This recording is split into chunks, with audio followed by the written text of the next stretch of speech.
Hey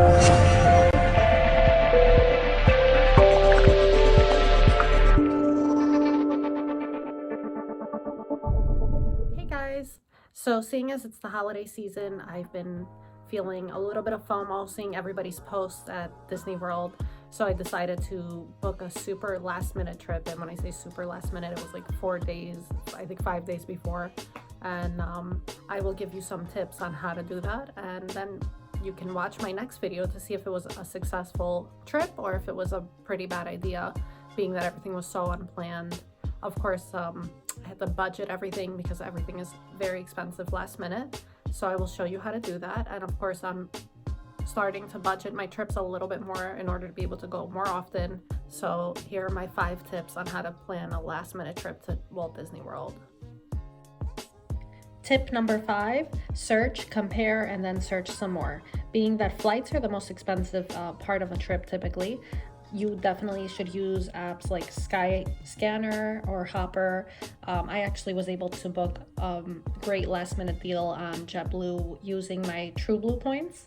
I will tell you in the next tip a little bit more about that, but definitely use those apps and don't just book something because you think you have to because you're getting closer to the date. Sometimes they do have cheaper, not around the holiday season typically, but you might get lucky. So definitely search tediously. Tip number 4, consider flying out of neighboring airports, especially if you live in a big city.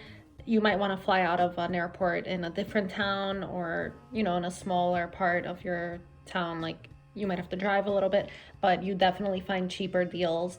For example, I live in New York City, so my closest airport is LaGuardia and JFK. Being that it's the holiday season, it was very expensive to fly out of there. So what I did is I booked a flight through Newark, and there's ways to go about getting there cheaply. I'll explain that later. Definitely consider that. Tip number 3 goes along with my previous tip, which was to fly out of a farther, cheaper airport. And my advice is to not Uber and to drive yourself.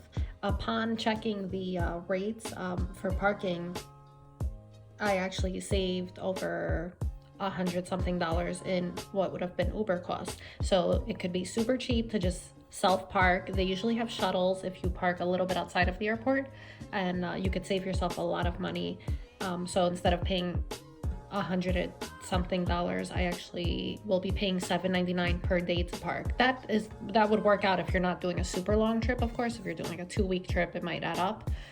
So yeah, definitely consider driving yourself. It'll save you money down the line, and that way you can leave from whichever airport is cheapest.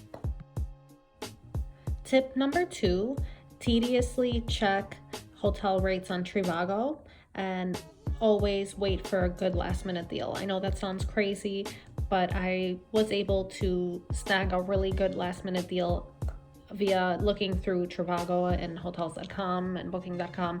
I actually told myself, is it that important that I have extra magic hours? And being that it is a last minute trip, all the Disney World property hotels were really expensive. So I was able to find a Courtyard Marriott last minute deal on hotels.com, and it was like $50 a night. Of course, I'm not sure I'm going to be extremely happy with it as I haven't done the trip yet, but if you check back, I will let you know how it went. Hopefully it's nice. Tip number 1 concerns dining reservations and fast passes. So I found this one website called mousedining.com where there is always good last minute dining reservations. And as far as fast passes, I would say keep checking back the day of. So like literally the day that you're in the park, keep checking. You'll be surprised at how many times like something really good will come up last minute and you can snag it. I mean, a lot of people operate that way actually, and they have way more fun. I'm not like a super big planning type of person, so yeah, definitely keep checking back. And for dining reservations, use mousedining.com.